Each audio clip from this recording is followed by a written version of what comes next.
Dubliners by James Joyce. Story 7. The Boarding House. Mrs. Mooney was a butcher's daughter.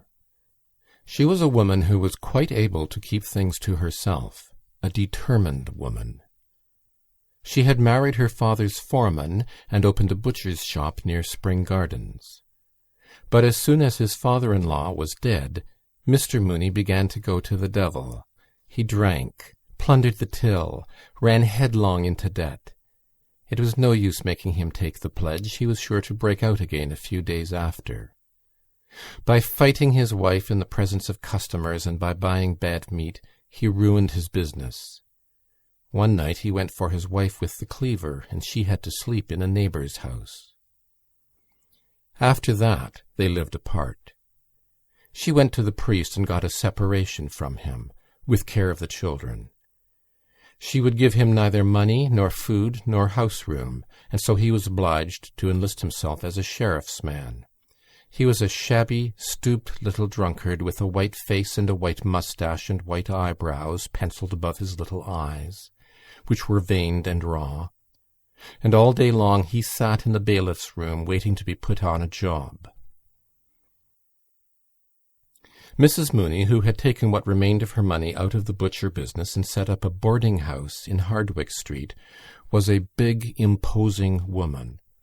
Her house had a floating population made up of tourists from Liverpool and the Isle of Man, and occasionally artistes from the music halls. Its resident population was made up of clerks from the city. She governed the house cunningly and firmly, knew when to give credit, when to be stern, and when to let things pass. All the resident young men spoke of her as the Madam. Mrs. Mooney's young men paid 15 shillings a week for board and lodgings, beer or stout at dinner excluded. They shared in common tastes and occupations, and for this reason they were very chummy with one another. They discussed with one another the chances of favourites and outsiders. Jack Mooney, the Madam's son, who was clerk to a commission agent in Fleet Street, had the reputation of being a hard case. He was fond of using soldiers' obscenities. Usually he came home in the small hours. When he met his friends, he always had a good one to tell them, and he was always sure to be on to a good thing, that is to say, a likely horse or a likely artiste. He was also handy with the mits and sang comic songs. On Sunday nights there would often be a reunion in Mrs. Mooney's front drawing-room. The music-hall artistes would oblige, and Sheridan played waltzes and polkas and vamped accompaniments. Polly Mooney, the Madam's daughter, would also sing. She sang, "I'm a naughty girl, you needn't sham, you know I am." Polly was a slim girl of 19. She had light, soft hair and a small, full mouth. Her eyes, which were grey with a shade of green through them, had a habit of glancing upwards when she spoke with anyone, which made her look like a little perverse Madonna. Mrs. Mooney had first sent her daughter to be a typist in a corn factor's office. But, as a disreputable sheriff's man used to come every other day to the office, asking to be allowed to say a word to his daughter, she had taken her daughter home again and set her to do housework. As Polly was very lively, the intention was to give her the run of the young men. Besides, young men like to feel that there is a young woman not very far away. Polly, of course, flirted with the young men, but Mrs. Mooney, who was a shrewd judge, knew that the young men were only passing the time away. None of them meant business. Things went on so for a long time, and Mrs. Mooney began to think of sending Polly back to typewriting, when she noticed that something was going on between Polly and one of the young men. She watched the pair and kept her own counsel. Polly knew she was being watched, but still her mother's persistent silence could not be misunderstood. There had been no open complicity between mother and daughter, no open understanding. But, though people in the house began to talk of the affair, still Mrs. Mooney did not intervene. Polly began to grow a little strange in her manner, and the young man was evidently perturbed. At last, when she judged it to be the right moment, Mrs. Mooney intervened. She dealt with moral problems as a cleaver deals with meat, and in this case she had made up her mind. It was a bright Sunday morning of early summer, promising heat, but with a fresh breeze blowing. All the windows of the boarding-house were open, and the lace curtains ballooned gently towards the street beneath the raised sashes. The belfry of George's church sent out constant peals, and worshippers, singly or in groups, traversed the little circus before the church, revealing their purpose by their self-contained demeanour no less than by the little volumes in their gloved hands. Breakfast was over in the boarding-house, and the table of the breakfast-room was covered with plates on which lay yellow streaks of eggs with morsels of bacon fat and bacon rind. Mrs. Mooney sat in the straw armchair and watched the servant Mary remove the breakfast things. She made Mary collect the crusts and pieces of broken bread to help make Tuesday's bread pudding. When the table was cleared, the broken bread collected, the sugar and butter safe under lock and key, she began to reconstruct the interview which she had had the night before with Polly. Things were as she had suspected. She had been frank in her questions, and Polly had been frank in her answers. Both had been somewhat awkward, of course. She had been made awkward by her not wishing to receive the news in too cavalier a fashion, or to seem to have connived. And Polly had been made awkward not merely because allusions of that kind always made her awkward, but also because she did not wish it to be thought that in her wise innocence she had divined the intention behind her mother's tolerance. Mrs. Mooney glanced instinctively at the little gilt clock on the mantelpiece as soon as she became aware, through her reverie, that the bells of George's church had stopped ringing. It was 17 minutes past 11. She would have lots of time to have the matter out with Mr. Doran, and then catch short 12 at Marlborough Street. She was sure she would win. To begin with, she had all the weight of social opinion on her side. She was an outraged mother. She had allowed him to live beneath her roof, assuming that he was a man of honour, and he had simply abused her hospitality. He was 34 or 35 years of age, so that youth could not be pleaded as his excuse, nor could ignorance be his excuse, since he was a man who had seen something of the world. He had simply taken advantage of Polly's youth and inexperience. That was evident. The question was, what reparation would he make? There must be reparation made in such a case. It is all very well for the man. He can go his ways as if nothing had happened, having had his moment of pleasure. But the girl has to bear the brunt. Some mothers would be content to patch up such an affair for a sum of money. She had known cases of it. But she would not do so. For her, only one reparation could make up for the loss of her daughter's honour: marriage. She counted all her cards again before sending Mary up to Mr. Doran's room to say that she wished to speak with him. She felt sure she would win. He was a serious young man, not rakish or loud-voiced like the others. If it had been Mr. Sheridan or Mr. Meade or Bantam Lyons, her task would have been much harder. She did not think he would face publicity. All the lodgers in the house knew something of the affair. Details had been invented by some. Besides, he had been employed for 13 years in a great Catholic wine merchant's office, and publicity would mean for him perhaps the loss of his job. Whereas if he agreed, all might be well. She knew he had a good screw for one thing, and she suspected he had a bit of stuff put by. Nearly the half-hour. She stood up and surveyed herself in the pier-glass. The decisive expression of her great florid face satisfied her, and she thought of some mothers she knew who could not get their daughters off their hands. Mr. Doran was very anxious indeed this Sunday morning. He had made 2 attempts to shave, but his hand had been so unsteady that he had been obliged to desist. 3 days' reddish beard fringed his jaws, and every 2 or 3 minutes a mist gathered on his glasses so that he had to take them off and polish them with his pocket handkerchief. The recollection of his confession of the night before was a cause of acute pain to him. The priest had drawn out every ridiculous detail of the affair, and in the end had so magnified his sin that he was almost thankful at being afforded a loophole of reparation. The harm was done. What could he do now but marry her or run away? He could not brazen it out. The affair would be sure to be talked of, and his employer would be certain to hear of it. Dublin is such a small city. Everyone knows everyone else's business.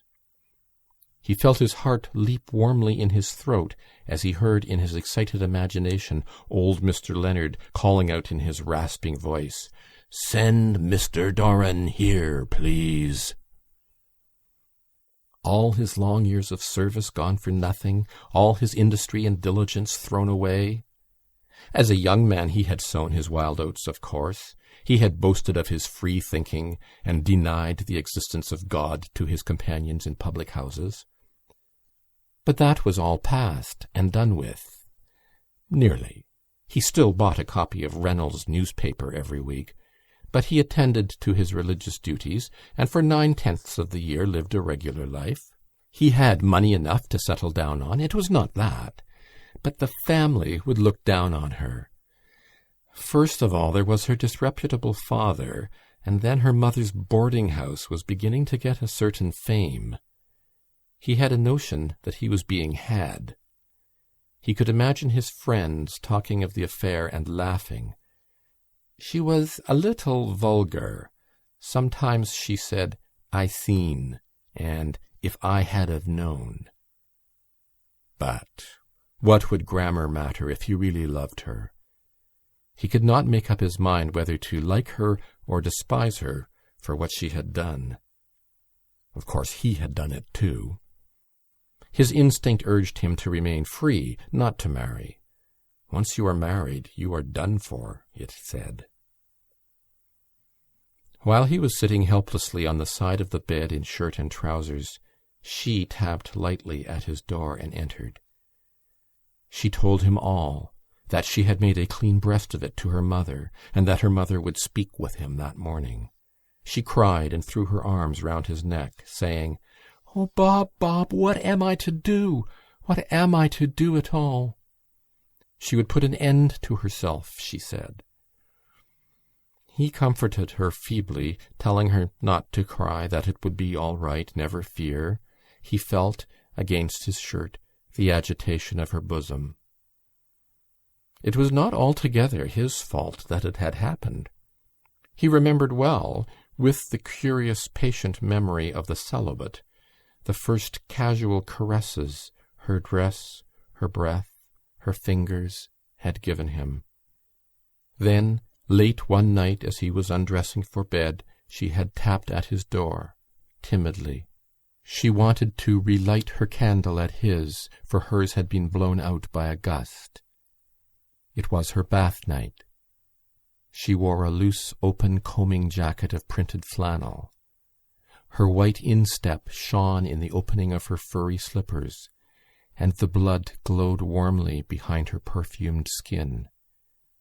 From her hands and wrists, too, as she lit and steadied her candle, a faint perfume arose. On nights when he came in very late, it was she who warmed up his dinner. He scarcely knew what he was eating, feeling her beside him alone at night in the sleeping house. And her thoughtfulness. If the night was any way cold or wet or windy, there was sure to be a little tumbler of punch ready for him. Perhaps they could be happy together. They used to go upstairs together on tiptoe, each with a candle, and on the third landing exchange reluctant good nights. They used to kiss. He remembered well her eyes, the touch of her hand, and his delirium. But delirium passes. He echoed her phrase, applying it to himself. What am I to do? The instinct of the celibate warned him to hold back, but the sin was there. Even his sense of honour told him that reparation must be made for such a sin. While he was sitting with her on the side of the bed, Mary came to the door and said that the missus wanted to see him in the parlour. He stood up to put on his coat and waistcoat, more helpless than ever. When he was dressed, he went over to her to comfort her. It would be all right. Never fear. He left her crying on the bed and moaning softly, "Oh, my God." Going down the stairs, his glasses became so dimmed with moisture that he had to take them off and polish them. He longed to ascend through the roof and fly away to another country where he would never hear again of his trouble, and yet a force pushed him downstairs step by step. The implacable faces of his employer and of the madam stared upon his discomfiture. On the last flight of stairs he passed Jack Mooney, who was coming up from the pantry nursing 2 bottles of Bass. They saluted coldly, and the lover's eyes rested for a second or two on a thick bulldog face and a pair of thick short arms. When he reached the foot of the staircase, he glanced up and saw Jack regarding him from the door of the return room. Suddenly he remembered the night when one of the music-hall artistes, a little blonde Londoner, had made a rather free allusion to Polly. The reunion had been almost broken up on account of Jack's violence. Everyone tried to quiet him. The music-hall artiste, a little paler than usual, kept smiling and saying that there was no harm meant, but Jack kept shouting at him that if any fellow tried that sort of game on with his sister, he'd bloody well put his teeth down his throat, so he would. Polly sat for a little time on the side of the bed, crying. Then she dried her eyes and went over to the looking-glass. She dipped the end of the towel in the water jug and refreshed her eyes with the cool water. She looked at herself in profile and readjusted a hairpin above her ear. Then she went back to the bed again and sat at the foot. She regarded the pillows for a long time, and the sight of them awakened in her mind secret, amiable memories. She rested the nape of her neck against the cool iron bed rail and fell into a reverie. There was no longer any perturbation visible on her face. She waited on patiently, almost cheerfully, without alarm, her memories gradually giving place to hopes and visions of the future. Her hopes and visions were so intricate that she no longer saw the white pillows on which her gaze was fixed, or remembered that she was waiting for anything. At last she heard her mother calling. She started to her feet and ran to the banisters. "Polly! Polly!" "Yes, mamma?" "Come down, dear. Mr. Doran wants to speak to you." Then she remembered what she had been waiting for. End of The Boarding House. Dubliners by James Joyce. Story 8. A Little Cloud. 8 years before, he had seen his friend off at the north wall and wished him Godspeed. Gallagher had got on. You could tell that at once by his travelled air, his well-cut tweed suit and fearless accent. Few fellows had talents like his, and fewer still could remain unspoiled by such success. Gallagher's heart was in the right place, and he had deserved to win. It was something to have a friend like that. Little Chandler's thoughts ever since lunchtime had been of his meeting with Gallagher, of Gallagher's invitation, and of the great city London where Gallagher lived. He was called Little Chandler because, though he was but slightly under the average stature, he gave one the idea of being a little man. His hands were white and small, his frame was fragile, his voice was quiet, and his manners were refined. He took the greatest care of his fair silken hair and moustache, and used perfume discreetly on his handkerchief. The half-moons of his nails were perfect, and when he smiled you caught a glimpse of a row of childish white teeth. As he sat at his desk in the King's Inns he thought what changes those 8 years had brought. The friend whom he had known under a shabby and necessitous guise had become a brilliant figure on the London press. He turned often from his tiresome writing to gaze out of the office window. The glow of a late autumn sunset covered the grass plots and walks. It cast a shower of kindly golden dust on the untidy nurses and decrepit old men who drowsed on the benches. It flickered upon all the moving figures, on the children who ran screaming along the gravel paths, and on every one who passed through the gardens. He watched the scene and thought of life. And, as always happened when he thought of life, he became sad. A gentle melancholy took possession of him. He felt how useless it was to struggle against fortune, this being the burden of wisdom which the ages had bequeathed to him. He remembered the books of poetry upon his shelves at home. He had bought them in his bachelor days, and many an evening as he sat in the little room off the hall, he had been tempted to take one down from the bookshelf and read out something to his wife. But shyness had always held him back, and so the books had remained on their shelves. At times he repeated lines to himself, and this consoled him. When his hour had struck, he stood up and took leave of his desk and of his fellow clerks punctiliously. He emerged from under the feudal arch of the King's Inns, a neat, modest figure, and walked swiftly down Henrietta Street. The golden sunset was waning and the air had grown sharp. A horde of grimy children populated the street. They stood or ran in the roadway, or crawled up the steps before the gaping doors, or squatted like mice upon the thresholds. Little Chandler gave them no thought. He picked his way deftly through all that minute vermin-like life, and under the shadow of the gaunt spectral mansions in which the old nobility of Dublin had roistered. No memory of the past touched him, for his mind was full of a present joy. He had never been in Corliss's, but he knew the value of the name. He knew that people went there after the theatre to eat oysters and drink liqueurs, and he had heard that the waiters there spoke French and German. Walking swiftly by at night, he had seen cabs drawn up before the door, and richly dressed ladies, escorted by cavaliers, alight and enter quickly. They wore noisy dresses and many wraps. Their faces were powdered, and they caught up their dresses when they touched earth like armed Atalantas. He had always passed without turning his head to look. It was his habit to walk swiftly in the street even by day, and whenever he found himself in the city late at night he hurried on his way apprehensively and excitedly. Sometimes, however, he courted the causes of his fear. He chose the darkest and narrowest streets, and as he walked boldly forward, the silence that was spread about his footsteps troubled him, the wandering silent figures troubled him, and at times a sound of low, fugitive laughter made him tremble like a leaf. He turned to the right towards Capel Street.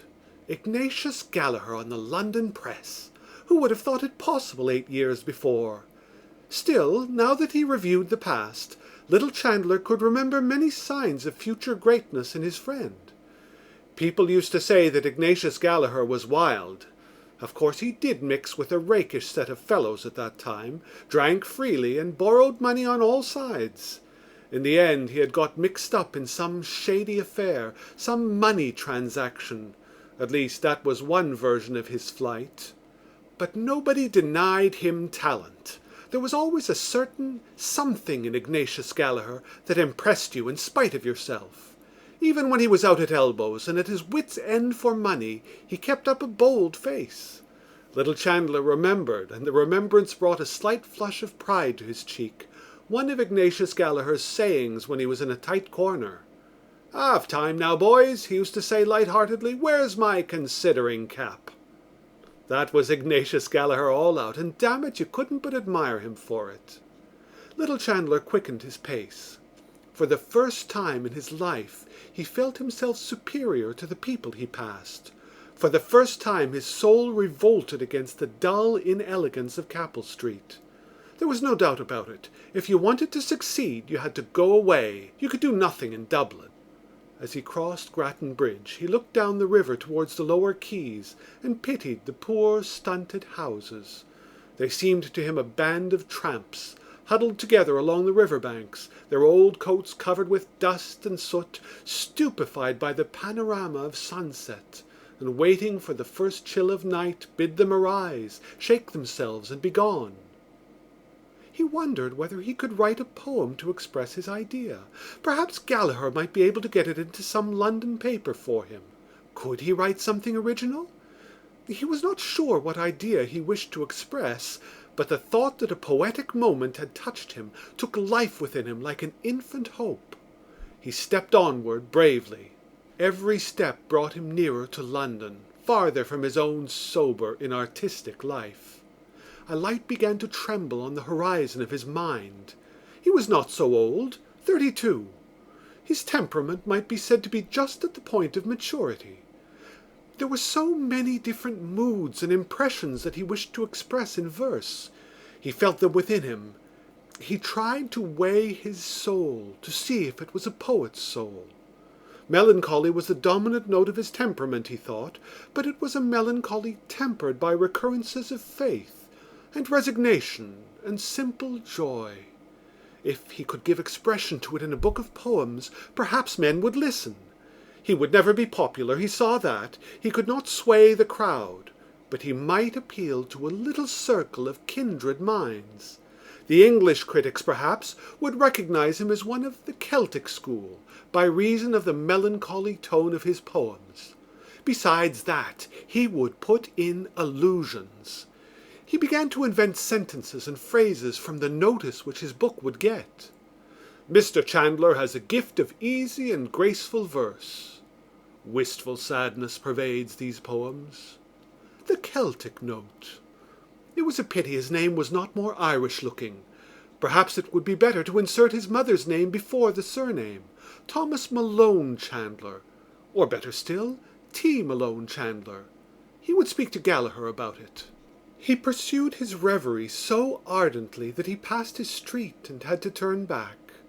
As he came near Corliss's, his former agitation began to overmaster him, and he halted before the door in indecision. Finally, he opened the door and entered. The light and noise of the bar held him at the doorways for a few moments. He looked about him, but his sight was confused by the shining of many red and green wine-glasses.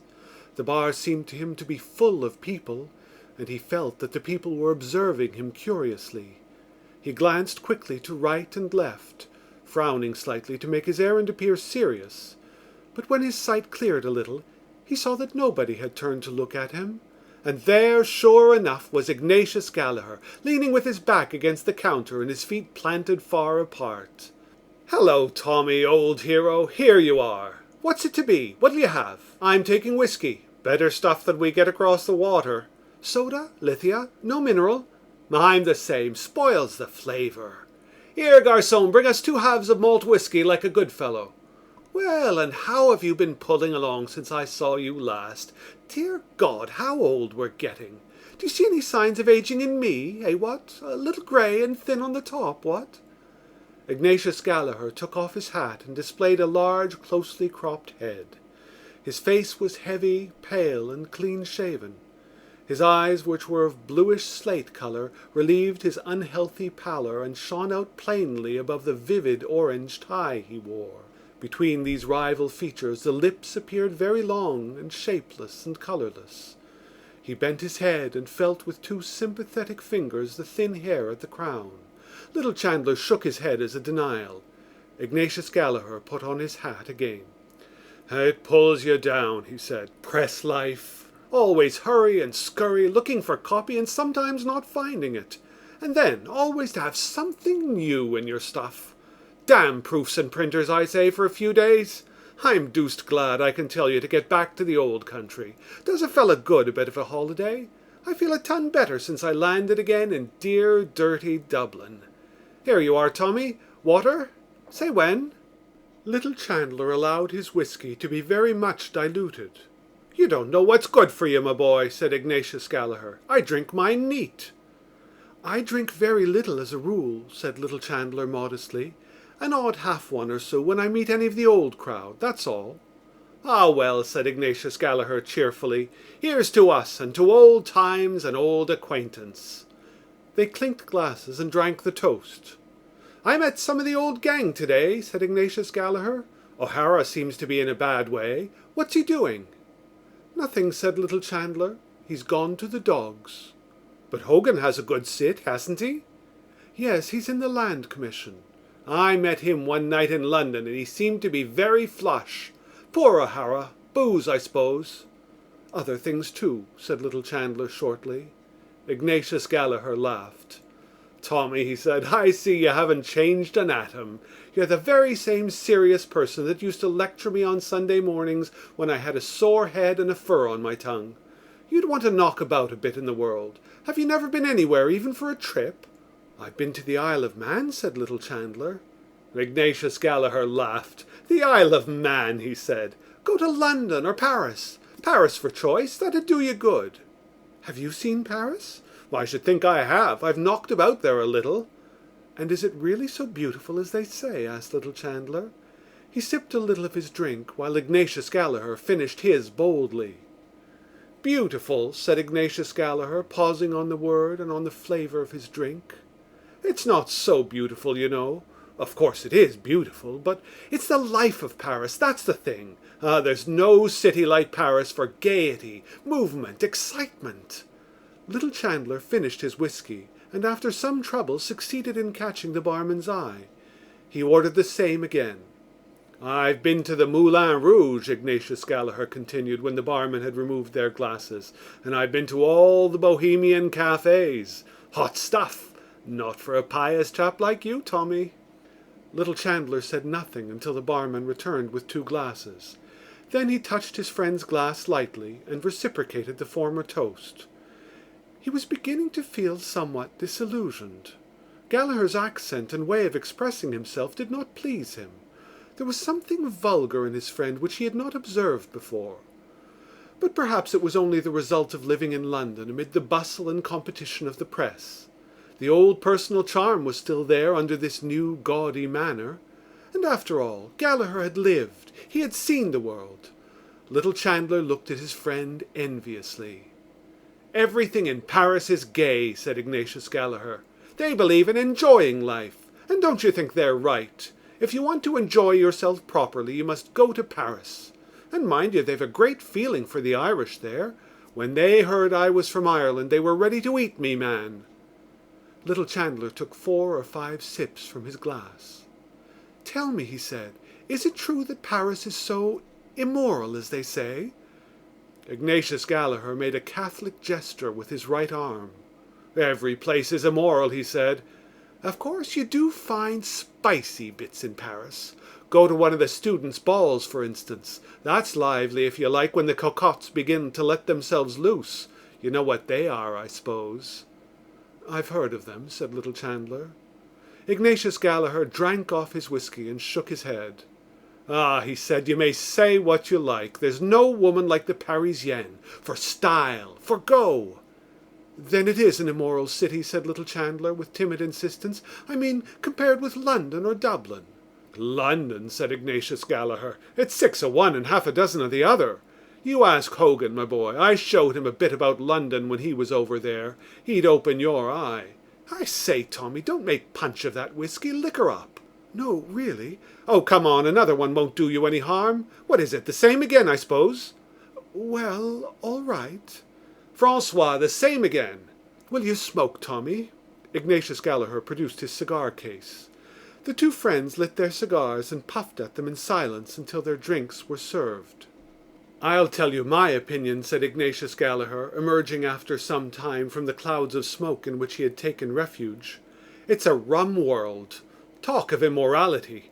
I've heard of cases— what am I saying? I've known them. Cases of immorality."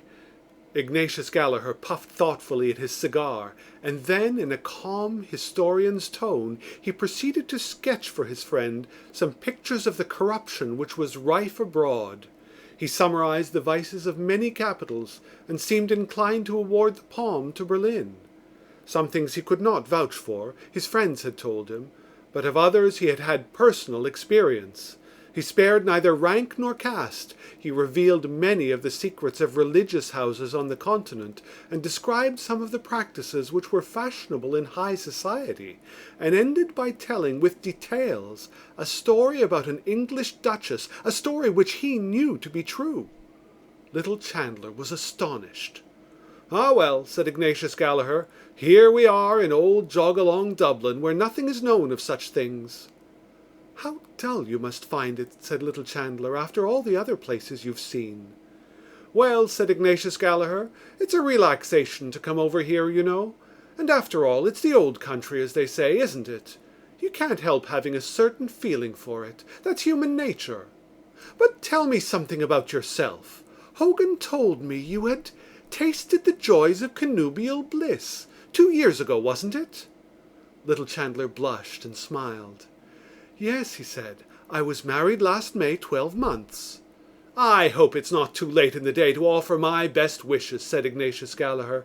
"I didn't know your address, or I'd have done so at the time." He extended his hand, which little Chandler took. "Well, Tommy," he said, "I wish you and yours every joy in life, old chap, and tons of money, and may you never die till I shoot you. And that's the wish of a sincere friend, an old friend. You know that?" "I know that," said little Chandler. "Any youngsters?" said Ignatius Gallaher. Little Chandler blushed again. "We have one child," he said. "Son or daughter?" "A little boy." Ignatius Gallaher slapped his friend sonorously on the back. "Bravo!" he said. "I wouldn't doubt you, Tommy." Little Chandler smiled, looked confusedly at his glass, and bit his lower lip with 3 childishly white front teeth. "I hope you'll spend an evening with us," he said, "before you go back. My wife will be delighted to meet you. We can have a little music and—" "Thanks awfully, old chap," said Ignatius Gallaher. "I'm sorry we didn't meet earlier, but I must leave tomorrow night." "Tonight, perhaps?" "I'm awfully sorry, old man. You see, I'm over here with another fellow. Clever young chap he is too, and we arranged to go to a little card party. Only for that—" "Oh, in that case—" "But who knows," said Ignatius Gallaher considerately. "Next year I may take a little skip over here, now that I've broken the ice. It's only a pleasure deferred." "Very well," said little Chandler. "The next time you come we must have an evening together. That's agreed now, isn't it?" "Yes, that's agreed," said Ignatius Gallaher. "Next year if I come, parole d'honneur." "And to clinch the bargain," said little Chandler, "we'll just have one more now." Ignatius Gallaher took out a large gold watch and looked at it. "Is it to be the last?" he said. "Because, you know, I have an AP." "Oh, yes, positively," said little Chandler. "Very well, then," said Ignatius Gallaher. "Let us have another one as a Dearc and Dorish. That's good vernacular for a small whisky, I believe." Little Chandler ordered the drinks. The blush which had risen to his face a few moments before was establishing itself. A trifle made him blush at any time, and now he felt warm and excited. 3 small whiskies had gone to his head, and Gallaher's strong cigar had confused his mind, for he was a delicate and abstinent person. The adventure of meeting Gallaher after 8 years, of finding himself with Gallaher in Corliss's, surrounded by lights and noise, of listening to Gallaher's stories, and of sharing for a brief space Gallaher's vagrant and triumphant life, upset the equipoise of his sensitive nature. He felt acutely the contrast between his own life and his friend's, and it seemed to him unjust. Gallaher was his inferior in birth and education. He was sure that he could do something better than his friend had ever done, or could ever do, something higher than mere tawdry journalism, if he only got the chance. What was it that stood in his way? His unfortunate timidity. He wished to vindicate himself in some way, to assert his manhood. He saw behind Gallaher's refusal of his invitation.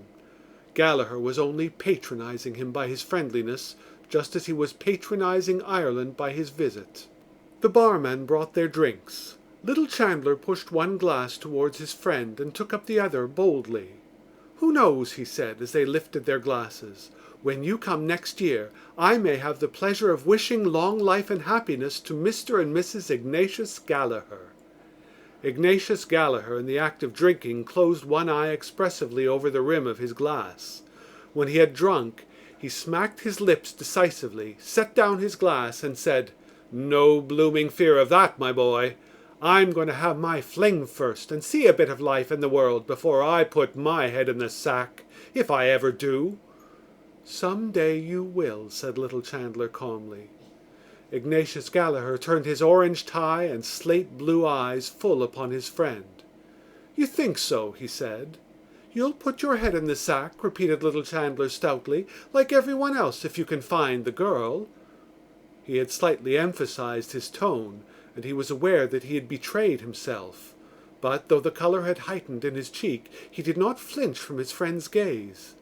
Ignatius Gallaher watched him for a few moments, and then said, "If ever it occurs, you may bet your bottom dollar there'll be no mooning and spooning about it. I mean to marry money. She'll have a good fat account at the bank, or she won't do for me." Little Chandler shook his head. "Why, man alive," said Ignatius Gallaher vehemently, "do you know what it is? I've only to say the word, and tomorrow I can have the woman and the cash. You don't believe it? Well, I know it. There are hundreds, what am I saying, thousands of rich Germans and Jews, rotten with money, that'd only be too glad. You wait a while, my boy. See if I don't play my cards properly. When I go about a thing, I mean business, I tell you. You just wait." He tossed his glass to his mouth, finished his drink, and laughed loudly. Then he looked thoughtfully before him and said in a calmer tone, "But I'm in no hurry. They can wait. I don't fancy tying myself up to one woman, you know." He imitated with his mouth the act of tasting and made a wry face. "Must get a bit stale, I should think," he said. Little Chandler sat in the room off the hall, holding a child in his arms. To save money they kept no servant, but Annie's young sister Monica came for an hour or so in the morning and an hour or so in the evening to help. But Monica had gone home long ago. It was 9:15. Little Chandler had come home late for tea, and moreover he had forgotten to bring Annie home the parcel of coffee from Bewley's. Of course she was in a bad humour and gave him short answers. She said she would do without any tea, but when it came near the time at which the shop at the corner closed, she decided to go out herself for 1/4 pound of tea and 2 pounds of sugar. She put the sleeping child deftly in his arms and said, "Here, don't waken him." A little lamp with a white china shade stood upon the table, and its light fell over a photograph which was enclosed in a frame of crumpled horn. It was Annie's photograph. Little Chandler looked at it, pausing at the thin, tight lips. She wore the pale blue summer blouse which he had brought her home as a present one Saturday. It had cost him 10 and 11 pence, but what an agony of nervousness it had cost him! How he had suffered that day, waiting at the shop door until the shop was empty, standing at the counter and trying to appear at his ease while the girl piled ladies' blouses before him, paying at the desk and forgetting to take up the odd penny of his change, being called back by the cashier, and finally striving to hide his blushes as he left the shop by examining the parcel to see if it was securely tied. When he brought the blouse home, Annie kissed him and said it was very pretty and stylish. But when she heard the price, she threw the blouse on the table and said it was a regular swindle to charge 10 and 11 pence for it.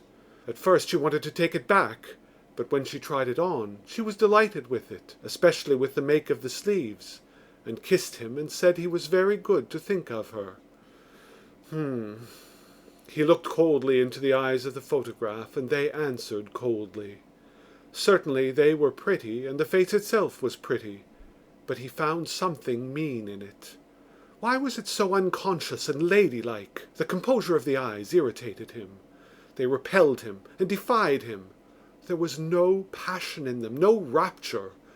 He thought of what Gallaher had said about rich Jewesses. Those dark oriental eyes, he thought.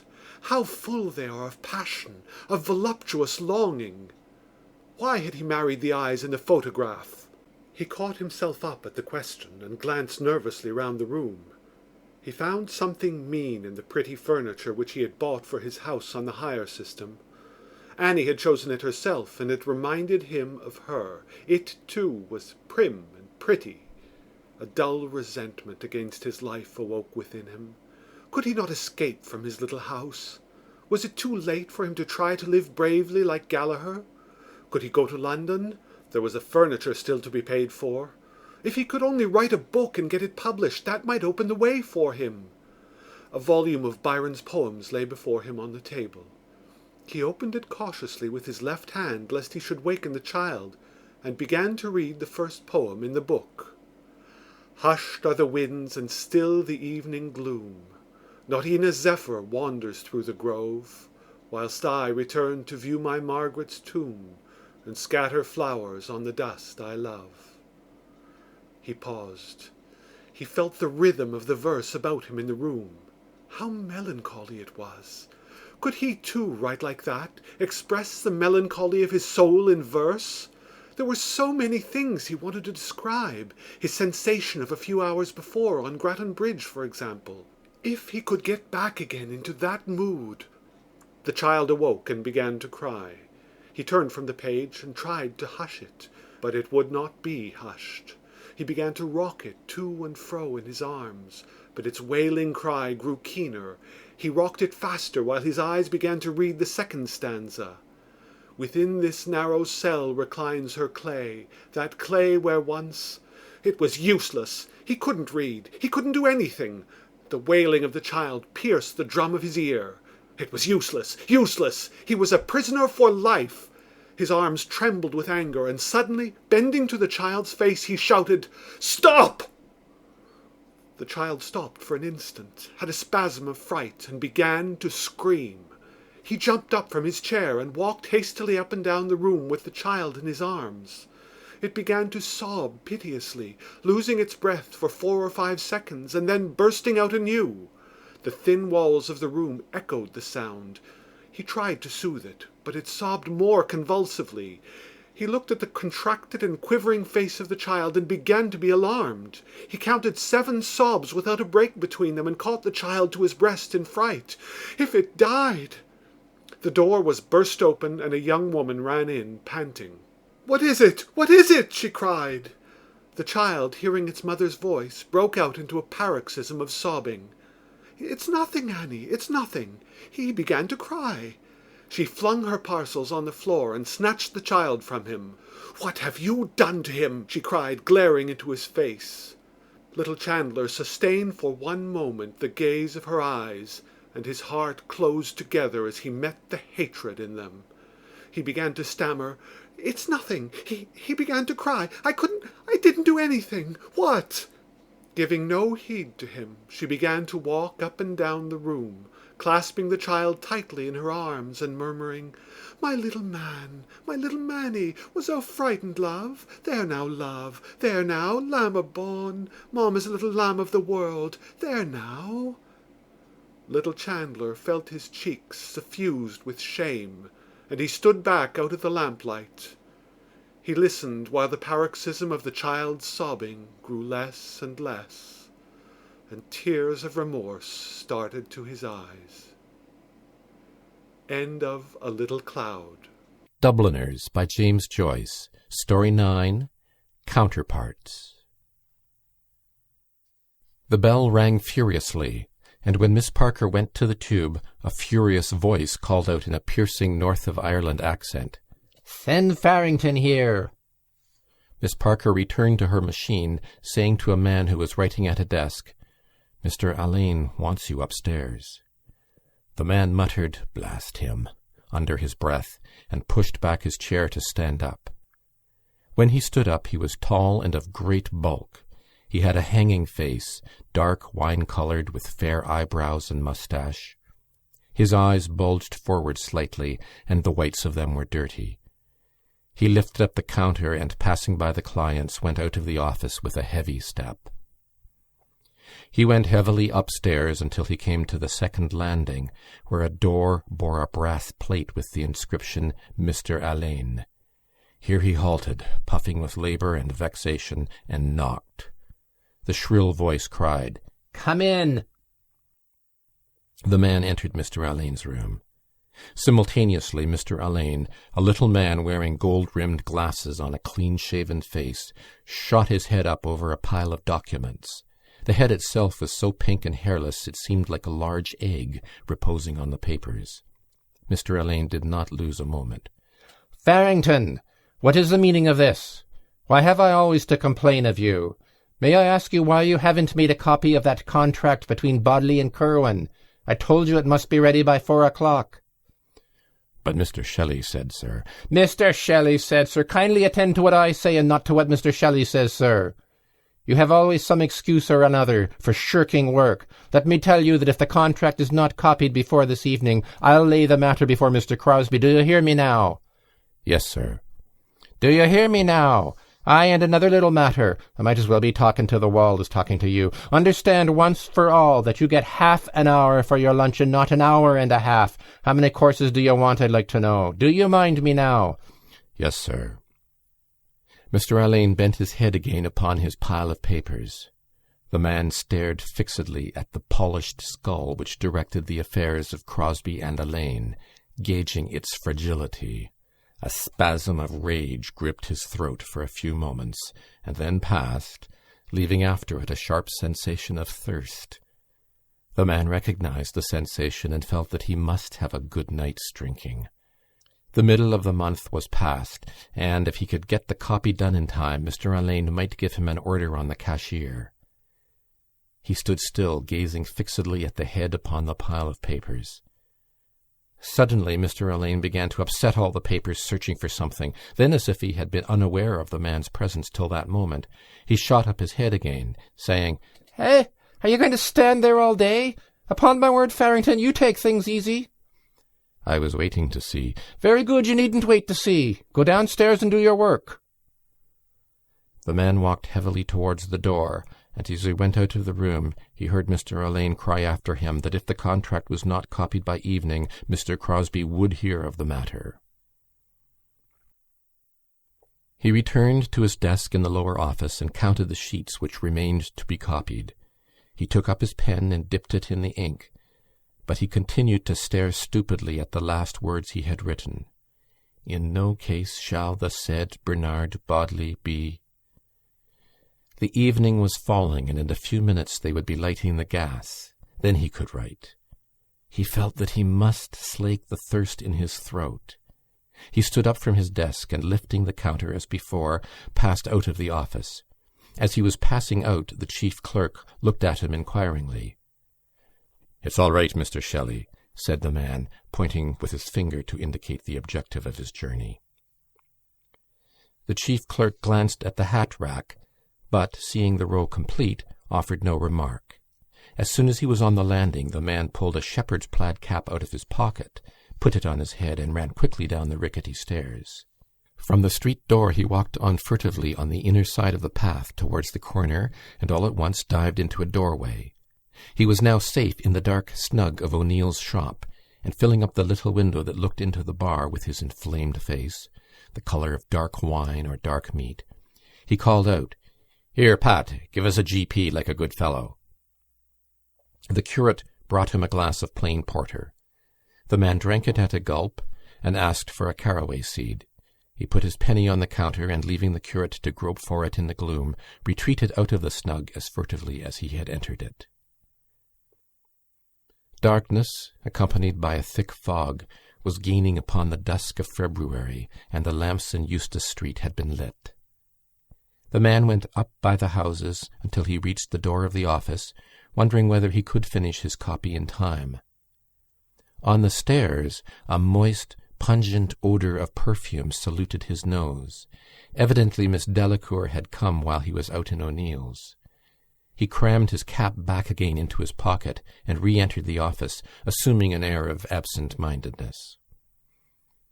"Mr. Alleyne has been calling for you," said the chief clerk severely. "Where were you?"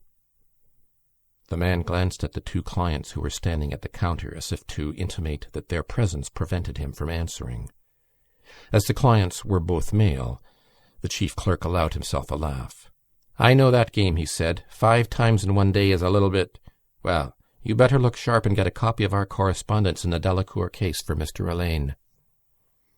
This address in the presence of the public, his run upstairs, and the porter he had gulped down so hastily, confused the man, and as he sat down at his desk to get what was required, He realized how hopeless was the task of finishing his copy of the contract before 5:30. The dark, damp night was coming, and he longed to spend it in the bars, drinking with his friends amid the glare of gas and the clatter of glasses. He got out the Delacour correspondence and passed out of the office. He hoped Mr. Alleyne would not discover that the last 2 letters were missing. The moist, pungent perfume lay all the way up to Mr. Alleyne's room. Miss Delacour was a middle-aged woman of Jewish appearance. Mr. Alleyne was said to be sweet on her, or on her money. She came to the office often, and stayed a long time when she came. She was sitting beside his desk now, in an aroma of perfumes, smoothing the handle of her umbrella, and nodding the great black feather in her hat. Mr. Alleyne had swivelled his chair round to face her, and thrown his right foot jauntily upon his left knee. The man put the correspondence on the desk and bowed respectfully, but neither Mr. Alleyne nor Miss Delacour took any notice of his bow. Mr. Alleyne tapped a finger on the correspondence and then flicked it towards him as if to say, "That's all right, you can go." The man returned to the lower office and sat down again at his desk. He stared intently at the incomplete phrase, "In no case shall the said Bernard Bodley be," and thought how strange it was that the last 3 words began with the same letter. The chief clerk began to hurry Miss Parker, saying she would never have the letters typed in time for post. The man listened to the clicking of the machine for a few minutes, and then set to work to finish his copy. But his head was not clear, and his mind wandered away to the glare and rattle of the public-house. It was a night for hot punches. He struggled on with his copy, but when the clock struck 5, he had still 14 pages to write. Blast it, he couldn't finish it in time. He longed to execrate aloud, to bring his fist down on something violently. He was so enraged that he wrote Bernard Bernard instead of Bernard Bodley, and had to begin again on a clean sheet. He felt strong enough to clear out the whole office single-handed. His body ached to do something, to rush out and revel in violence. All the indignities of his life enraged him. Could he ask the cashier privately for an advance? No, the cashier was no good, no damn good. He wouldn't give an advance. He knew where he would meet the boys, Leonard and O'Halloran and Nosey Flynn. The barometer of his emotional nature was set for a spell of riot. His imagination had so abstracted him that his name was called twice before he answered. Mr. Alleyne and Miss Delacour were standing outside the counter, and all the clerks had turned round in anticipation of something. The man got up from his desk. Mr. Alleyne began a tirade of abuse, saying that 2 letters were missing. The man answered that he knew nothing about them, that he had made a faithful copy. The tirade continued. It was so bitter and violent that the man could hardly restrain his fist from descending upon the head of the mannikin before him. "I know nothing about any other 2 letters," he said stupidly. "You know nothing. Of course you know nothing," said Mr. Alleyne. "Tell me," he added, glancing first for approval to the lady beside him, "do you take me for a fool? Do you think me an utter fool?" The man glanced from the lady's face to the little egg-shaped head and back again, and almost before he was aware of it, his tongue had found a felicitous moment. "I don't think, sir," he said, "that that's a fair question to put to me." There was a pause in the very breathing of the clerks. Everyone was astounded, the author of the witticism no less than his neighbours, and Miss Delacour, who was a stout, amiable person, began to smile broadly. Mr. Alleyne flushed to the hue of a wild rose, and his mouth twitched with a dwarf's passion. He shook his fist in the man's face till it seemed to vibrate like the knob of some electric machine. "You impertinent ruffian! You impertinent ruffian! I'll make short work of you. Wait till you see. You'll apologise to me for your impertinence, or you'll quit the office instanter. You'll quit this, I'm telling you, or you'll apologise to me." He stood in a doorway opposite the office, watching to see if the cashier would come out alone. All the clerks passed out, and finally the cashier came out with the chief clerk. It was no use trying to say a word to him when he was with the chief clerk. The man felt that his position was bad enough. He had been obliged to offer an abject apology to Mr. Alleyne for his impertinence, but he knew what a hornet's nest the office would be for him. He could remember the way in which Mr. Alleyne had hounded little Peake out of the office in order to make room for his own nephew. He felt savage and thirsty and revengeful, annoyed with himself and with everyone else. Mr. Alleyne would never give him an hour's rest. His life would be a hell to him. He had made a proper fool of himself this time. Could he not keep his tongue in his cheek? But they had never pulled together from the first, he and Mr. Alleyne, ever since the day Mr. Alleyne had overheard him mimicking his North of Ireland accent to amuse Higgins and Miss Parker. That had been the beginning of it. He might have tried Higgins for the money, but sure Higgins never had anything for himself. A man with 2 establishments to keep up, of course he couldn't. He felt his great body again aching for the comfort of the public-house. The fog had begun to chill him, and he wondered could he touch Pat in O'Neill's. He could not touch him for more than a bob, and a bob was no use. Yet he must get money somewhere or other. He had spent his last penny for the GP, and soon it would be too late for getting money anywhere.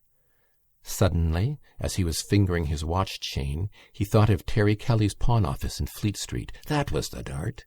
Why didn't he think of it sooner? He went through the narrow alley of Temple Bar quickly, muttering to himself that they could all go to hell because he was going to have a good night of it. The clerk in Terry Kelly's said a crown, but the consignor held out for 6 shillings, and in the end the 6 shillings was allowed him literally. He came out of the pawn-office joyfully, making a little cylinder of the coins between his thumb and fingers. In Westmoreland Street the footpaths were crowded with young men and women returning from business, and ragged urchins ran here and there yelling out the names of the evening editions. The man passed through the crowd, looking on the spectacle generally with proud satisfaction and staring masterfully at the office girls. His head was full of the noises of tram-gongs and swishing trolleys, and his nose already sniffed the curling fumes of punch. As he walked on, he preconsidered the terms in which he would narrate the incident to the boys. "So I just looked at him, coolly, you know, and looked at her. Then I looked back at him again, taking my time, you know. 'I don't think that that's a fair question to put to me,' says I." Nosey Flynn was sitting up in his usual corner of Davy Burns, and when he heard the story, he stood Farrington a half one, saying it was as smart a thing as ever he heard. Farrington stood a drink in his turn. After a while, O'Halloran and Paddy Leonard came in, and the story was repeated to them. O'Halloran stood tailors of malt, hot all round, and told the story of the retort he had made to the chief clerk when he was in Callan's of Found Street. But as the retort was after the manner of the liberal shepherds in the eclogues, he had to admit that it was not as clever as Farrington's retort. At this, Farrington told the boys to polish off that and have another. Just as they were naming their poisons, who should come in but Higgins? Of course he had to join in with the others. The men asked him to give his version of it, and he did so with great vivacity, for the sight of 5 small hot whiskies was very exhilarating.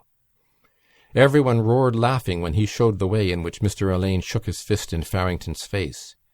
Then he imitated Farrington, saying, "And here was my nabs, as cool as you please," while Farrington looked at the company out of his heavy dirty eyes, smiling and at times drawing forth stray drops of liquor from his moustache with the aid of his lower lip. When that round was over, there was a pause. O'Halloran had money, but neither of the other 2 seemed to have any, so the whole party left the shop somewhat regretfully. At the corner of Duke Street, Higgins and Nosey Flynn bevelled off to the left, while the other 3 turned back towards the city. Rain was drizzling down on the cold streets, and when they reached the ballast office, Farrington suggested the Scotch House. The bar was full of men and loud with the noise of tongues and glasses. The 3 men pushed past the whining match-sellers at the door and formed a little party at the corner of the counter. They began to exchange stories. Leonard introduced them to a young fellow named Weathers, who was performing at the Tivoli as an acrobat and knockabout artiste. Farrington stood a drink all round. Weathers said he would take a small Irish and Apollinaris.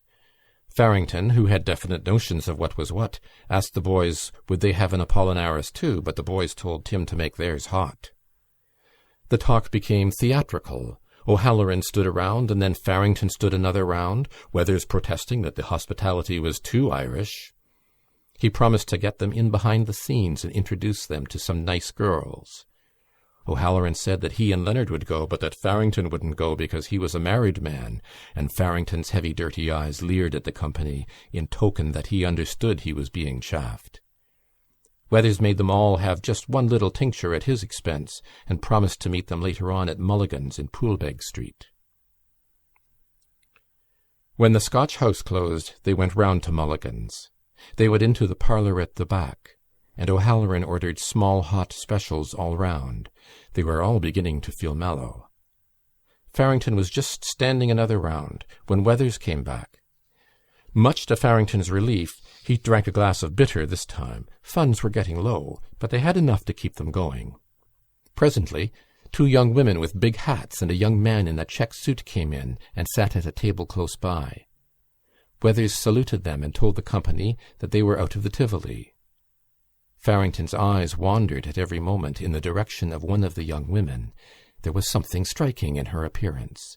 An immense scarf of peacock blue muslin was wound round her hat and knotted in a great bow under her chin, and she wore bright yellow gloves reaching to the elbow. Farrington gazed admiringly at the plump arm, which she moved very often and with much grace, and when, after a little time, she answered his gaze, he admired still more her large dark brown eyes. The oblique, staring expression in them fascinated him. She glanced at him once or twice, and when the party was leaving the room, she brushed against his chair and said, "Oh, pardon," in a London accent. He watched her leave the room in the hope that she would look back at him, but he was disappointed. He cursed his want of money and cursed all the rounds he had stood, particularly all the whiskies and Apollinaris which he had stood to Weathers. If there was one thing that he hated, it was a sponge. He was so angry that he lost count of the conversation of his friends.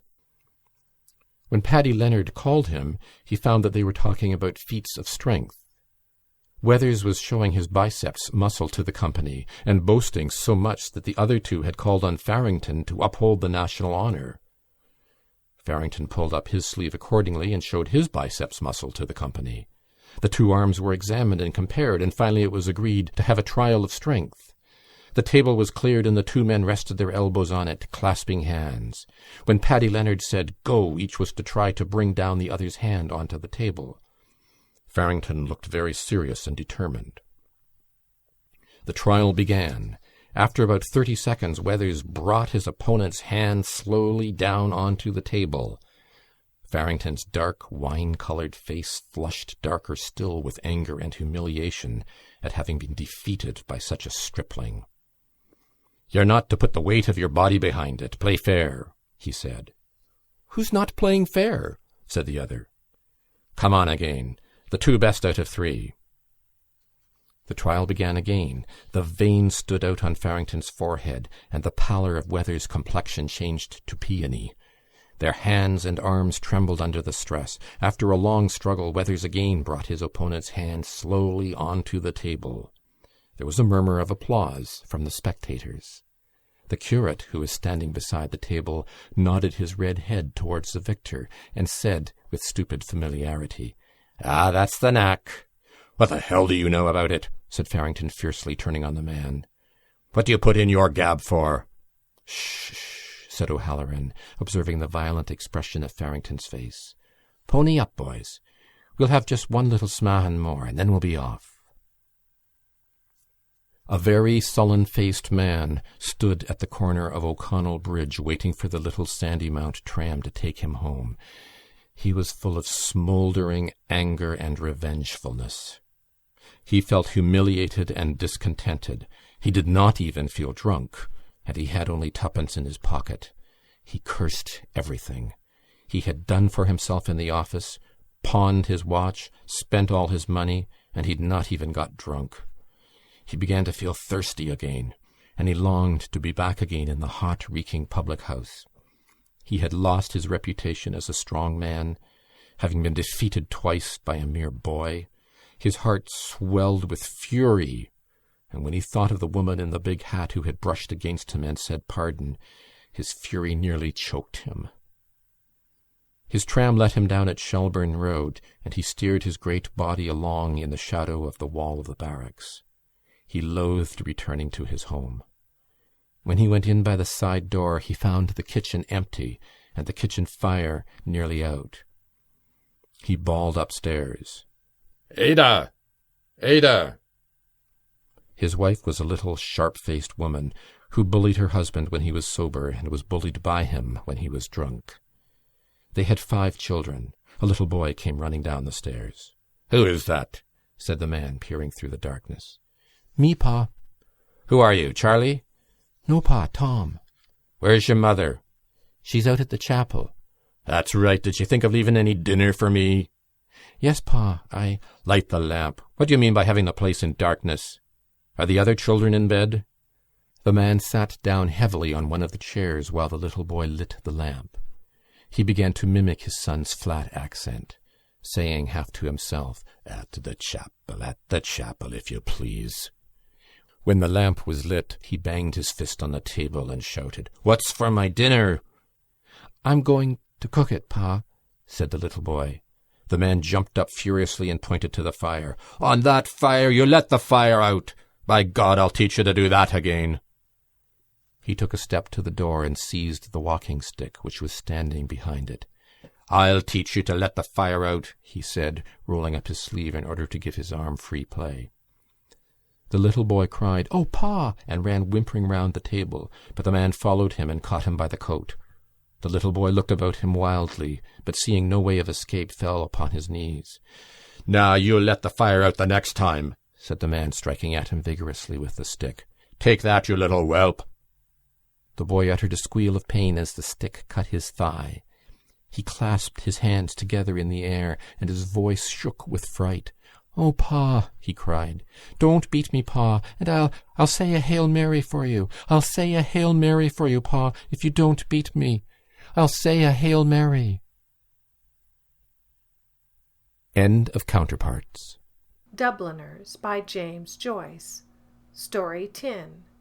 Clay. The matron had given her leave to go out as soon as the women's tea was over, and Maria looked forward to her evening out. The kitchen was spick and span. The cook said you could see yourself in the big copper boilers.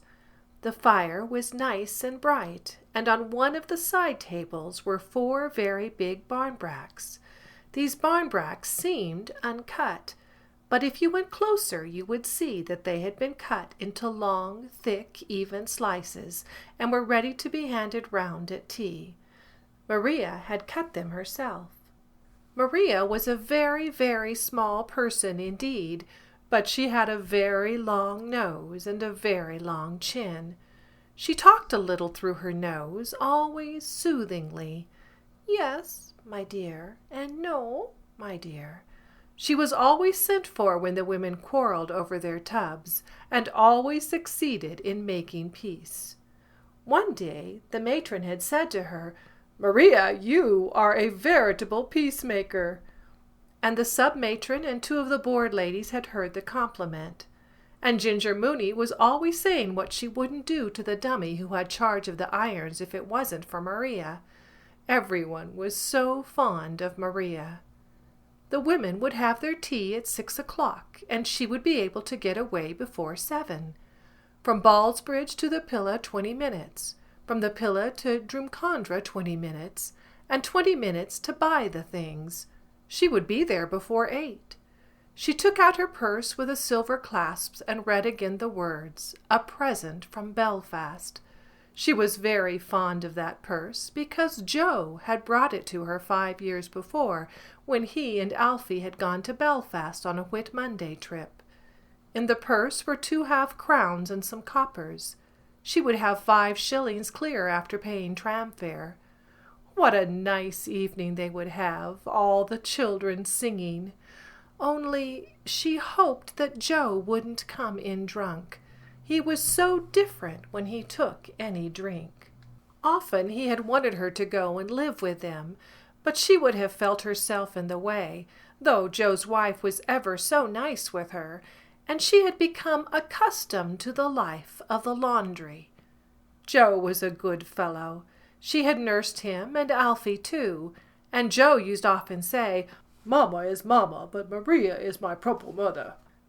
After the break-up at home, the boys had got her that position in the Dublin by lamplight laundry, and she liked it. She used to have such a bad opinion of Protestants, but now she thought they were very nice people, a little quiet and serious, but still very nice people to live with. Then she had her plants in the conservatory, and she liked looking after them.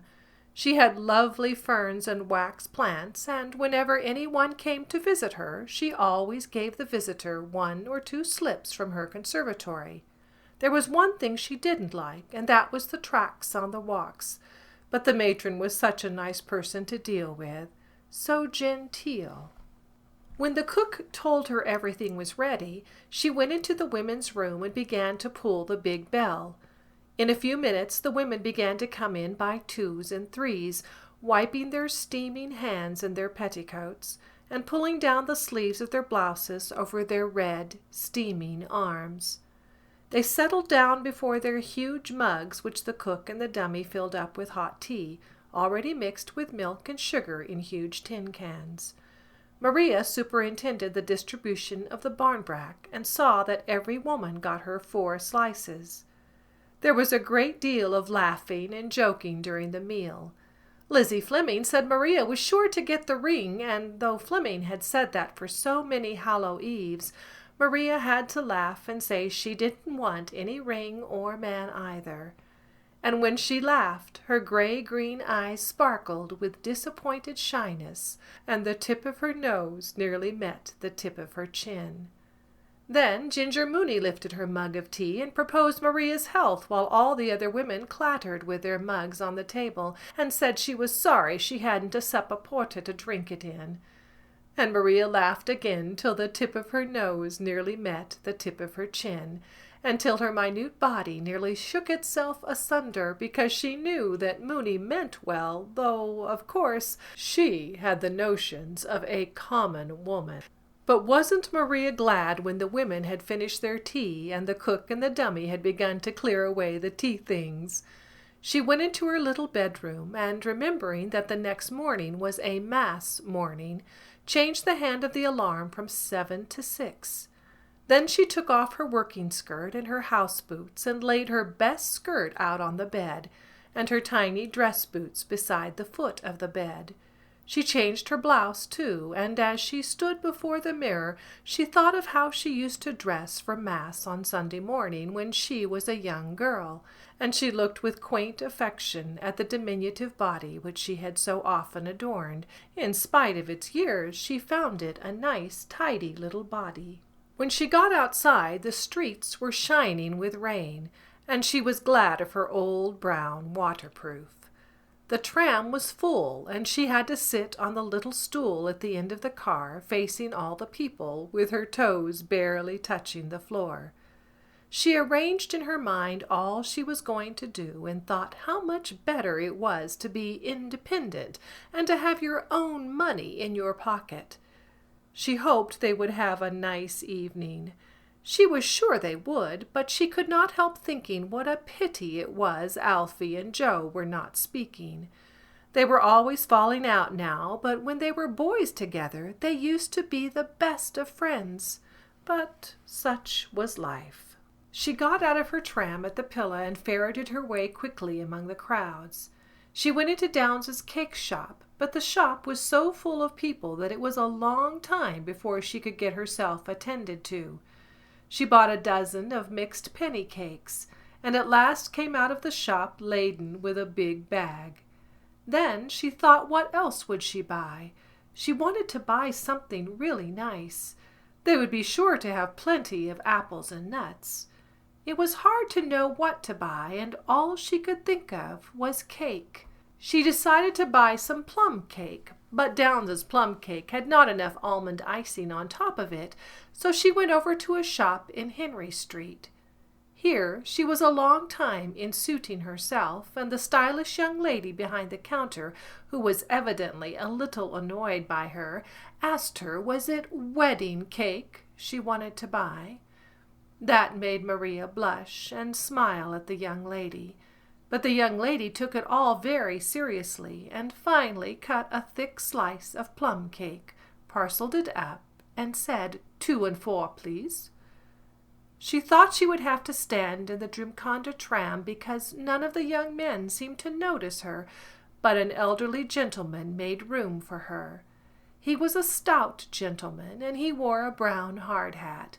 He had a square red face and a grayish mustache. Maria thought he was a colonel-looking gentleman, and she reflected how much more polite he was than the young men who simply stared straight before them. The gentleman began to chat with her about Hallow Eve and the rainy weather. He supposed the bag was full of good things for the little ones, and said it was only right that the youngsters should enjoy themselves while they were young. Maria agreed with him, and favored him with demure nods and hems. He was very nice with her, and when she was getting out at the canal bridge, she thanked him and bowed, and he bowed to her, and raised his hat, and smiled agreeably. And while she was going up along the terrace, bending her tiny head under the rain, she thought how easy it was to know a gentleman, even when he has a drop taken. Everybody said, "Oh, here's Maria," when she came to Joe's house. Joe was there, having come home from business, and all the children had their Sunday dresses on. There were 2 big girls in from next door, and games were going on.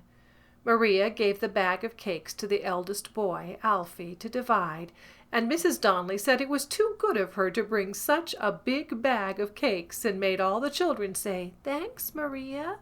But Maria said she had brought something special for Papa and Mamma, something they would be sure to like, and she began to look for her plum cake. She tried in Downes's bag, and then in the pockets of her waterproof, and then on the hall stand, but nowhere could she find it.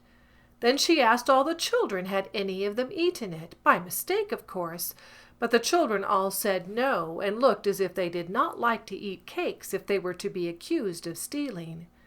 Everybody had a solution for the mystery, and Mrs. Donnelly said it was plain that Maria had left it behind her in the tram. Maria, remembering how confused the gentleman with a grayish mustache had made her, colored with shame and vexation and disappointment at the thought of the failure of her little surprise and of the 2 and 4 she had thrown away for nothing. She nearly cried outright. But Joe said it didn't matter, and made her sit down by the fire. He was very nice with her. He told her all that went on in his office, repeating for her a smart answer which he had made to the manager.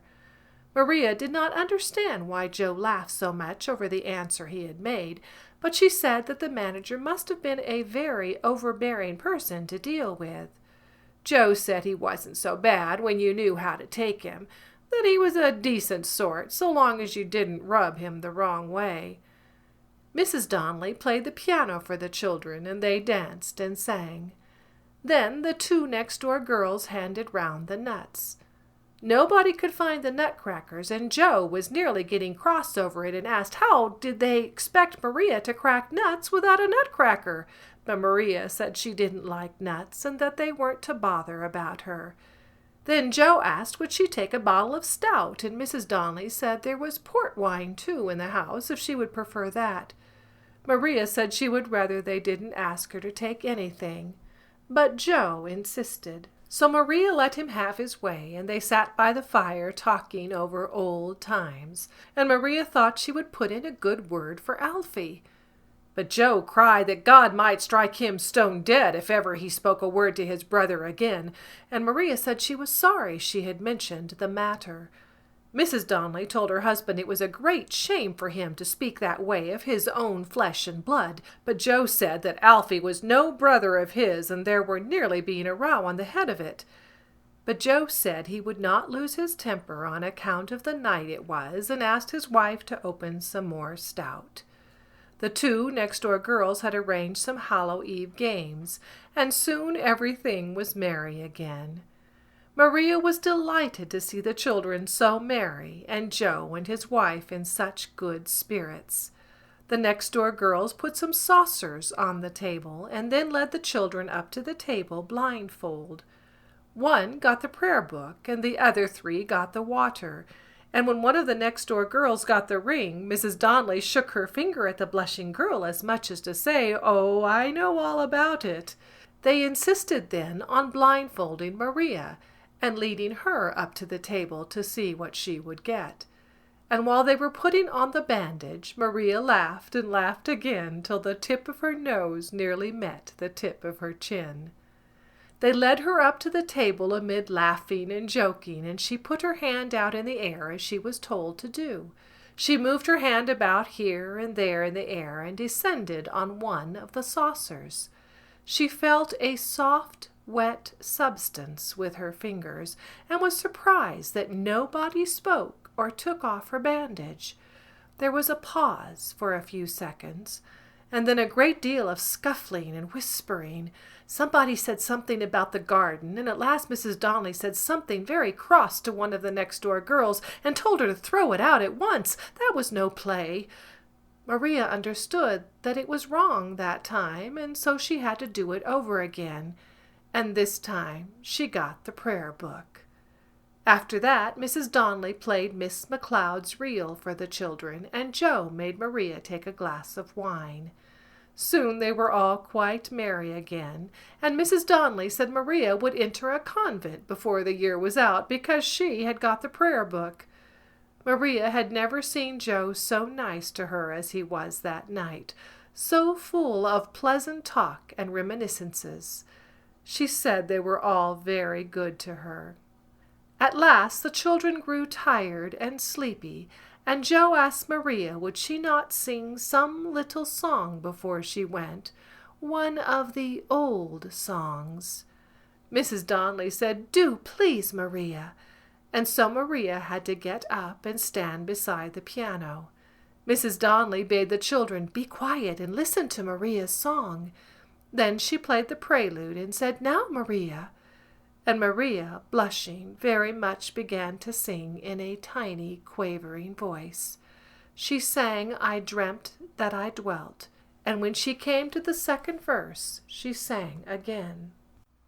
I dreamt that I dwelt in marble halls, with vassals and serfs at my side, and of all who assembled within those walls, that I was the hope and the pride. I had riches too great to count, could boast of a high ancestral name, but I also dreamt, which pleased me most, that you love me still the same, that you loved me still the same, that you loved me still the same. But no one tried to show her mistake, and when she had ended her song, Joe was very much moved. He said that there was no time like the long ago, and no music for him like poor old Balfe, whatever other people might say. And his eyes filled up so much with tears that he could not find what he was looking for, and in the end he had to ask his wife to tell him where the corkscrew was. End of Clay. Recording by Carol Stripling. Dubliners by James Joyce. Story 11. A Painful Case. Mr. James Duffy lived in Chapelizod because he wished to live as far as possible from the city of which he was a citizen, and because he found all the other suburbs of Dublin mean, modern, and pretentious. He lived in an old sombre house, and from his windows he could look into the disused distillery or upwards along the shallow river on which Dublin is built. The lofty walls of his uncarpeted room were free from pictures. He had himself bought every article of furniture in the room: a black iron bedstead, an iron washstand, 4 cane chairs, a clothes rack, a coal scuttle, a fender and irons, and a square table on which lay a double desk. A bookcase had been made in an alcove by means of shelves of white wood. The bed was clothed with white bedclothes, and a black and scarlet rug covered the foot. A little hand mirror hung above the washstand, and during the day a white shaded lamp stood as the sole ornament of the mantelpiece. The books on the white wooden shelves were arranged from below upwards according to bulk. A complete Wordsworth stood at one end of the lowest shelf, and a copy of the Maynooth Catechism sewn into the cloth cover of a notebook stood at one end of the top shelf. Writing materials were always on the desk. In the desk lay a manuscript translation of Hauptmann's Michael Kramer, the stage directions of which were written in purple ink, and a little sheaf of papers held together by a brass pin. In these sheets a sentence was inscribed from time to time, and in an ironical moment the headline of an advertisement for Bile Beans had been pasted onto the first sheet. On lifting the lid of the desk, a faint fragrance escaped, the fragrance of new cedarwood pencils, or of a bottle of gum, or of an overripe apple which might have been left there and forgotten. Mr. Duffy abhorred anything which betokened physical or mental disorder. A medieval doctor would have called him saturnine. His face, which carried the entire tale of his years, was of the brown tint of Dublin streets. On his long and rather large head grew dry black hair, and a tawny moustache did not quite cover an unamiable mouth. His cheekbones also gave his face a harsh character, but there was no harshness in the eyes which, looking at the world from under their tawny eyebrows, gave the impression of a man ever alert to greet a redeeming instinct in others, but often disappointed. He lived at a little distance from his body, regarding his own acts with doubtful side-glasses. He had an odd autobiographical habit which led him to compose in his mind from time to time a short sentence about himself, containing a subject in the third person and a predicate in the past tense. He never gave alms to beggars, and walked firmly, carrying a stout hazel. He had been for many years cashier of a private bank in Baggot Street. Every morning he came in from Chapelizod by tram. At midday he went to Dan Burke's and took his lunch, a bottle of lager beer and a small trayful of arrowroot biscuits. At 4 o'clock he was set free. He dined in an eating-house in George's Street, where he felt himself safe from the society of Dublin's gilded youth, and where there was a certain plain honesty in the bill of fare.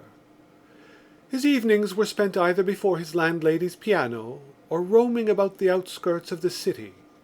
His liking for Mozart's music brought him sometimes to an opera or a concert. These were the only dissipations of his life. He had neither companions nor friends, church nor creed. He lived his spiritual life without any communion with others, visiting his relatives at Christmas, and escorting them to the cemetery when they died. He performed these two social duties for old dignity's sake, but conceded nothing further to the conventions which regulate the civic life. He allowed himself to think that in certain circumstances he would rob his bank, but as these circumstances never arose, his life rolled out evenly, an adventureless tale. One evening he found himself sitting beside 2 ladies in the rotunda. The house, thinly peopled and silent, gave distressing prophecy of failure.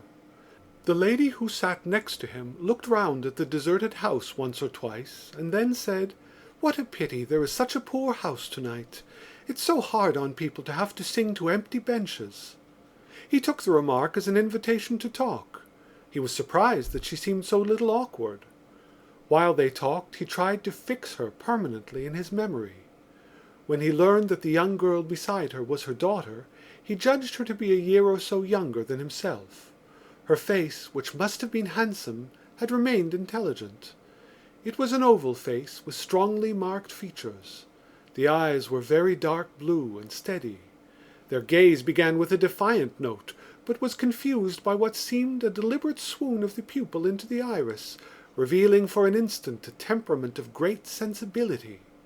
The pupil reasserted itself quickly. This half-disclosed nature fell again under the rein of prudence, and her astrakhan jacket, moulding a bosom of a certain fullness, struck the note of defiance more definitely. He met her again a few weeks afterwards at a concert in Earlsfort Terrace, and seized the moments when her daughter's attention was diverted to become intimate.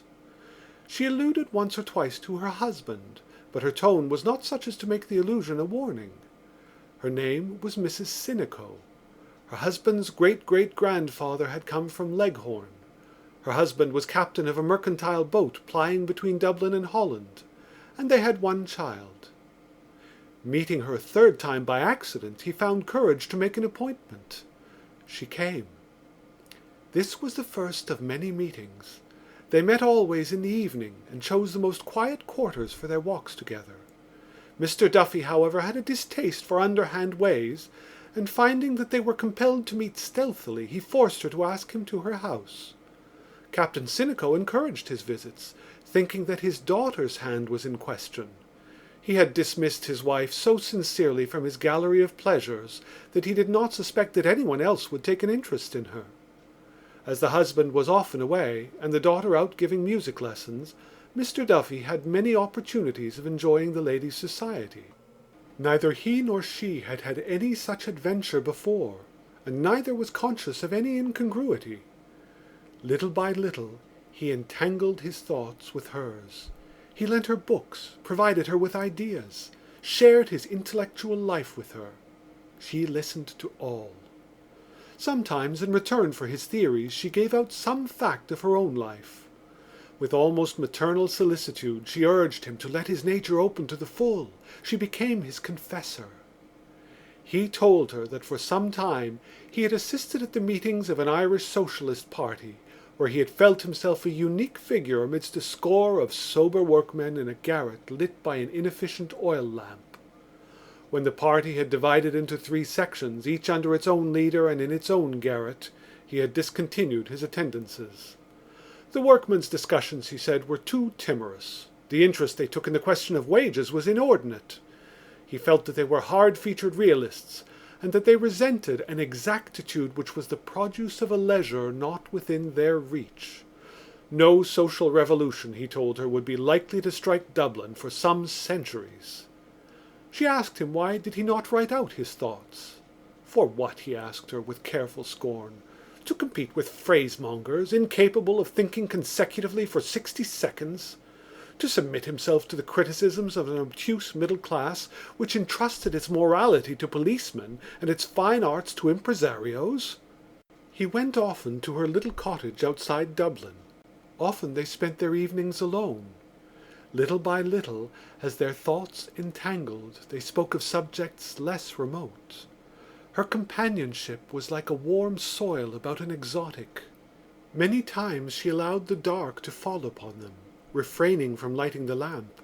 The dark, discreet room, their isolation, the music that still vibrated in their ears, united them.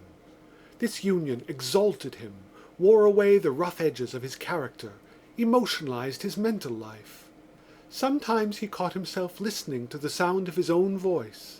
He thought that in her eyes he would ascend to an angelical stature, and as he attached the fervent nature of his companion more and more closely to him, he heard the strange impersonal voice which he recognized as his own, insisting on the soul's incurable loneliness. We cannot give ourselves, it said, we are our own.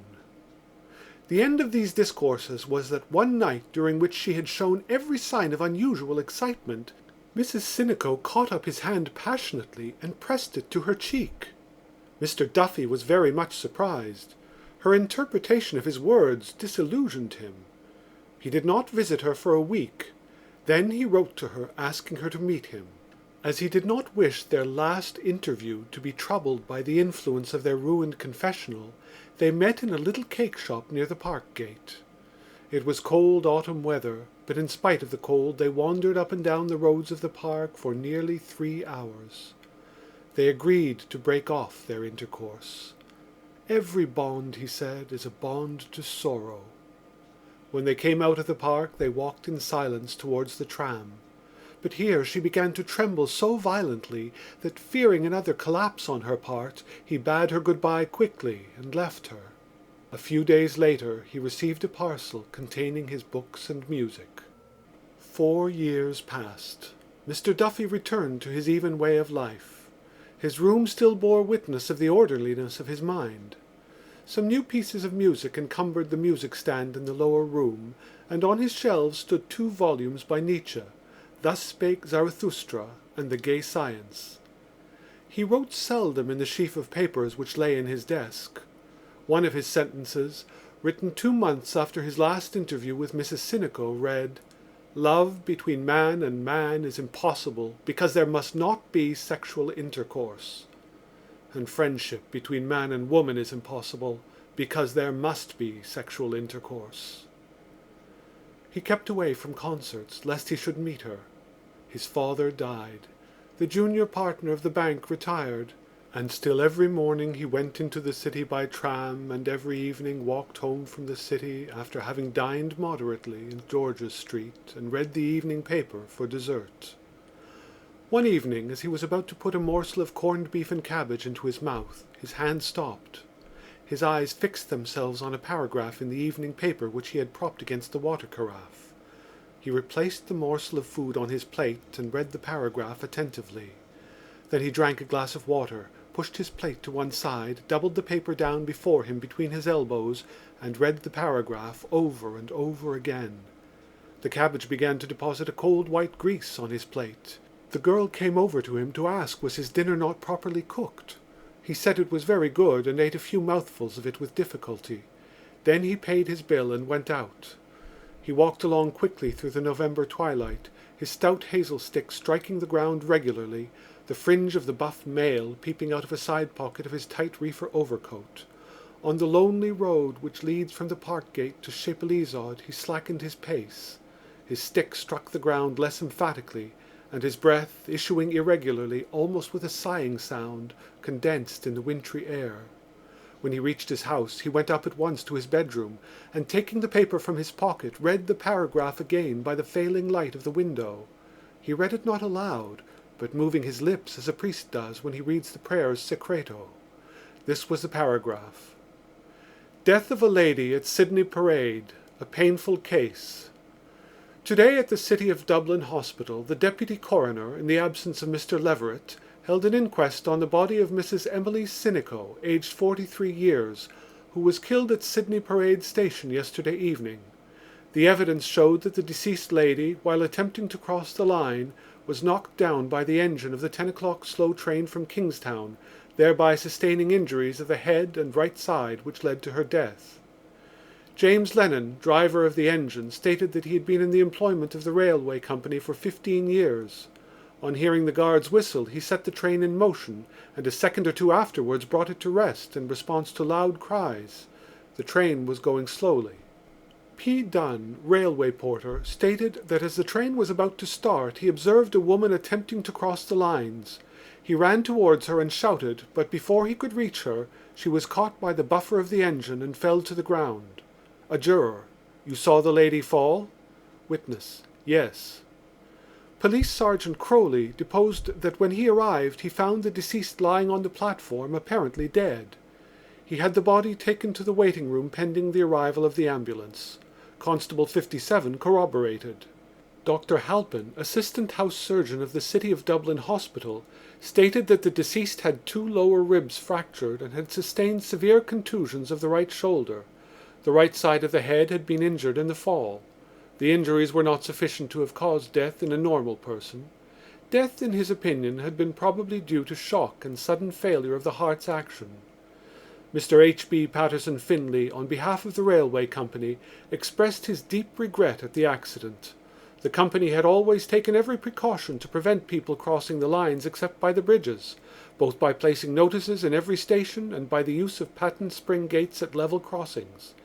The deceased had been in the habit of crossing the lines late at night from platform to platform, and in view of certain other circumstances of the case, he did not think the railway officials were to blame. Captain Sinico of Leoville, Sydney Parade, husband of the deceased, also gave evidence. He stated that the deceased was his wife. He was not in Dublin at the time of the accident, as he had arrived only that morning from Rotterdam. They had been married for 22 years and had lived happily until about 2 years ago, when his wife began to be rather intemperate in her habits. Miss Mary Sinico said that of late her mother had been in the habit of going out at night to buy spirits. She, witness, had often tried to reason with her mother and had induced her to join a league. She was not at home until an hour after the accident. The jury returned a verdict in accordance with the medical evidence and exonerated Lennon from all blame. The deputy coroner said it was a most painful case and expressed great sympathy with Captain Sinico and his daughter. He urged on the railway company to take strong measures to prevent the possibility of similar accidents in the future. No blame attached to anyone. Mr. Duffy raised his eyes from the paper and gazed out of his window on the cheerless evening landscape. The river lay quiet beside the empty distillery, and from time to time a light appeared in some house on the Lucan road. What an end! The whole narrative of her death revolted him, and it revolted him to think that he had ever spoken to her of what he held sacred. The threadbare phrases, the inane expressions of sympathy, the cautious words of a reporter won over to conceal the details of a commonplace vulgar death attacked his stomach. Not merely had she degraded herself, she had degraded him. He saw the squalid tract of her vice, miserable and malodorous. His soul's companion! He thought of the hobbling wretches whom he had seen carrying cans and bottles to be filled by the barman. Just God, what an end! Evidently she had been unfit to live, without any strength of purpose, an easy prey to habits, one of the wrecks on which civilization has been reared. But that she could have sunk so low! Was it possible he had deceived himself so utterly about her?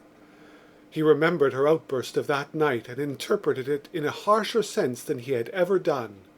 He had no difficulty now in approving of the course he had taken. As the light failed and his memory began to wander, he thought her hand touched his. The shock which had first attacked his stomach was now attacking his nerves. He put on his overcoat and hat quickly and went out. The cold air met him on the threshold. It crept into the sleeves of his coat. When he came to the public house at Chapelizod-Bridge, he went in and ordered a hot punch. The proprietor served him obsequiously, but did not venture to talk. There were 5 or 6 working men in the shop discussing the value of a gentleman's estate in County Kildare. They drank at intervals from their huge pint tumblers and smoked, spitting often on the floor and sometimes dragging the sawdust over their spits with their heavy boots. Mr. Duffy sat on his stool and gazed at them without seeing or hearing them. After a while they went out, and he called for another punch. He sat a long time over it. The shop was very quiet. The proprietor sprawled on the counter, reading the Herald and yawning. Now and again a tram was heard swishing along the lonely road outside. As he sat there, living over his life with her and evoking alternately the 2 images in which he now conceived her, he realized that she was dead, that she had ceased to exist, that she had become a memory. He began to feel ill at ease. He asked himself what else could he have done. He could not have carried on a comedy of deception with her. He could not have lived with her openly. He had done what seemed to him best. How was he to blame? Now that she was gone, he understood how lonely her life must have been, sitting night after night alone in that room. His life would be lonely too, until he too died, ceased to exist, became a memory, if anyone remembered him. It was after 9 o'clock when he left the shop. The night was cold and gloomy. He entered the park by the first gate and walked along under the gaunt trees. He walked through the bleak alleys where they had walked 4 years before. She seemed to be near him in the darkness. At moments he seemed to feel her voice touch his ear, her hand touch his. He stood still to listen. Why had he withheld life from her? Why had he sentenced her to death? He felt his moral nature falling to pieces. When he gained the crest of the Magazine Hill, he halted and looked along the river towards Dublin, the lights of which burned redly and hospitably in the cold night. He looked down the slope, and at the base, in the shadow of the wall of the park, he saw some human figures lying. Those venal and furtive loves filled him with despair. He gnawed the rectitude of his life. He felt that he had been outcast from life's feast. One human being had seemed to love him, and he had denied her life and happiness. He had sentenced her to ignominy, a death of shame. He knew that the prostrate creatures down by the wall were watching him and wished him gone. No one wanted him. He was outcast from life's feast. He turned his eyes to the grey, gleaming river winding along towards Dublin. Beyond the river he saw a goods train winding out of Kingsbridge Station, like a worm with a fiery head winding through the darkness, obstinately and laboriously. It passed slowly out of sight, but still he heard in his ears the laborious drone of the engine reiterating the syllables of her name. He turned back the way he had come, the rhythm of the engine pounding in his ears. He began to doubt the reality of what memory told him. He halted under a tree and allowed the rhythm to die away. He could not feel her near him in the darkness, nor her voice touch his ear. He waited for some minutes listening. He could hear nothing. The night was perfectly silent. He listened again.